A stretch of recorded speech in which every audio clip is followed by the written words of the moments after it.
for the first time, Maximum Security, who crossed the finish line as the winner, was disqualified, making Long Shot Country House the winner at 65-1 odds. The day before the Derby every year is the Oaks. Serengeti Impress won the Oaks this year. Our guy Tom Amoss, who is a South Louisiana native and is a horse trainer, longtime horse trainer with a great reputation in the business, was the winner on Friday at the Oaks. I know that was the first time for Tom Amoss Racing that they were in winner's circle for the Oaks. So first off, congratulations. Thanks for joining us this morning. Well, thank you very much for having me. Don't leave out the best part of that resume.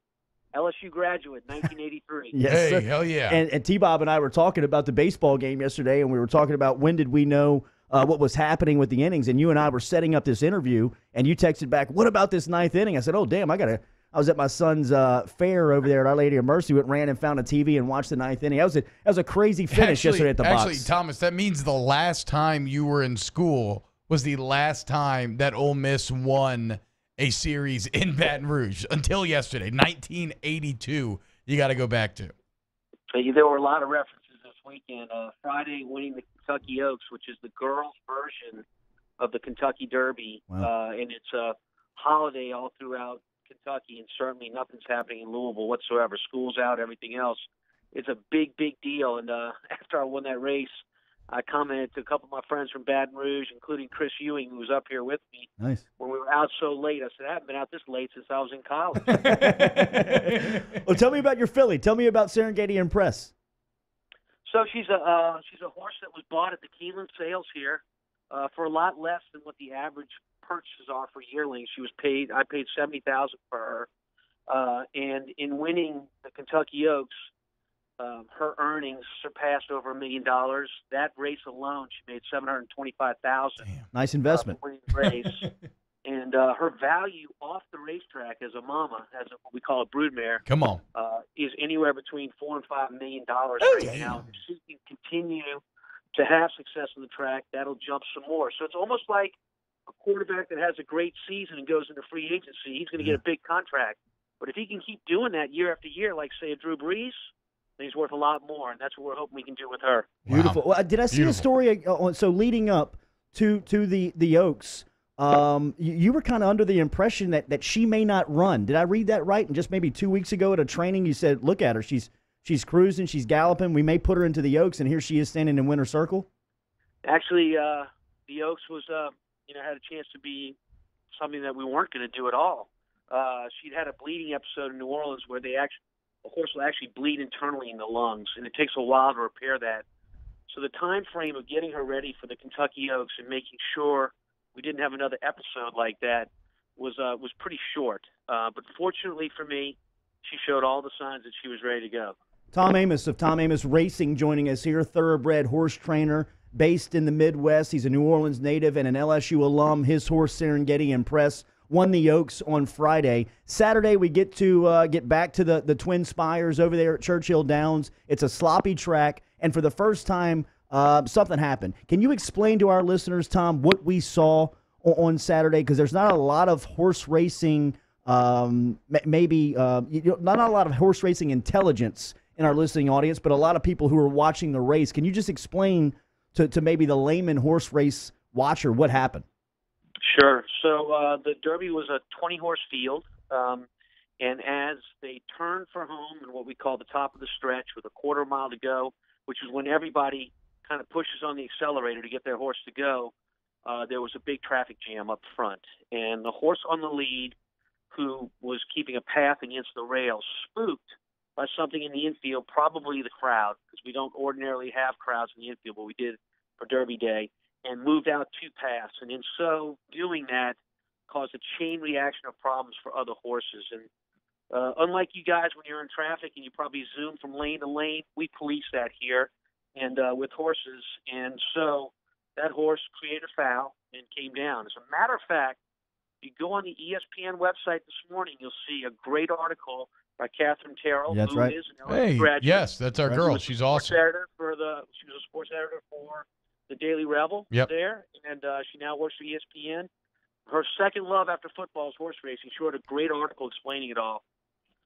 So Tom, that explanation though sounds like Because to the layman, to me, it looked intentional, right? It looked like he was just moving a block. You actually don't think that it was intentional?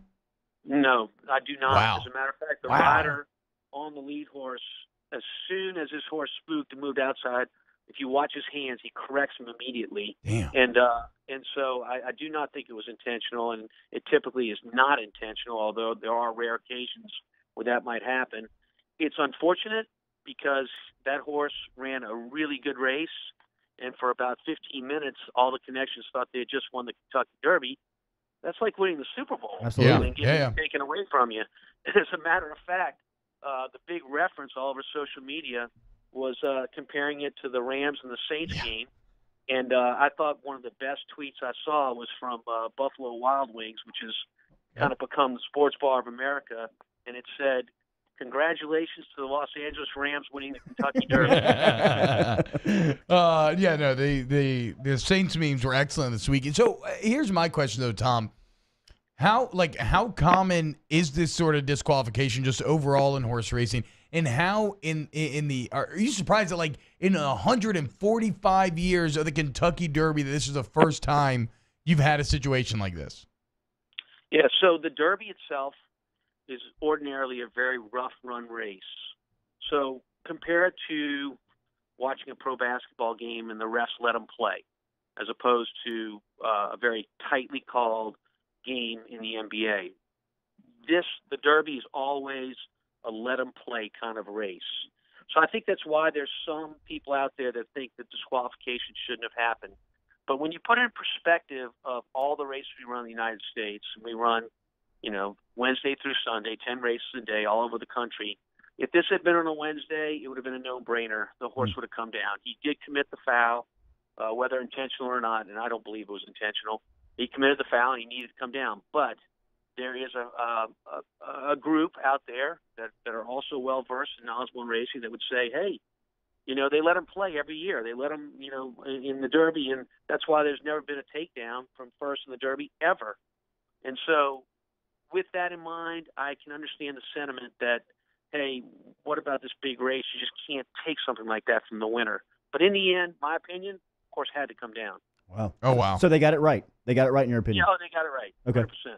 Tom Amoss of Tom Amoss Racing is on Twitter at Tom Amoss Racing. His horse, last one. What's next for the filly? What's next for Serengeti and Press?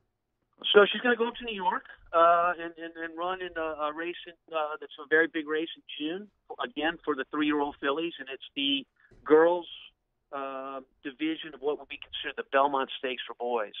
So it's a big, big race, a chance to improve her resume. Hoping to see Devin White up there. Devin is a friend of mine, and he came to the Louisiana Derby this year, and he is a fan of Serengeti Empress, and I know he talked about it afterwards, so I'd love to see my main man there. I know you guys know him probably better than I do. I've only met him for that one day. We became fast friends. But the people out there that don't know Devin White, he's a quality man. He is. I agree. He is. He looked great in Winter Circle, too, as well. So congratulations to you on the weekend, and thank you for the time this morning. Thank you, guys. Have a great day. Go Tigers. There he is. All right, Tom Amoss. Yeah, man. Tom, What are you okay, I'm not going to lie. I was a little on the fence going to the interview. I know And you Tom were. sold me. I Tom know you were. definitely sold me. Hell of a job. LSU guy, South Louisiana guy. Charismatic. Yeah.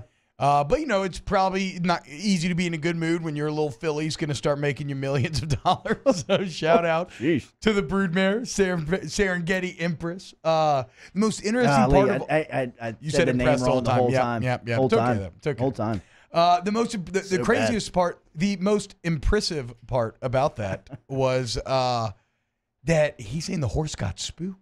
Yeah. It wasn't even intentional. Yeah. I thought it was intentional from watching it. In fact, one of the guys, Randy Moss, who we had on Friday talking about the race, said that he thought that it was a puddle on the track. Oh. That it like something happened with the eyes, like he saw like a reflection in the puddle or something that he got spooked The thing on. that sucks, it can be the right call, but it's still terribly unexciting. One thing is for certain, Dee Dee gave the pep talk to maximum security for sure. Close that hour one next.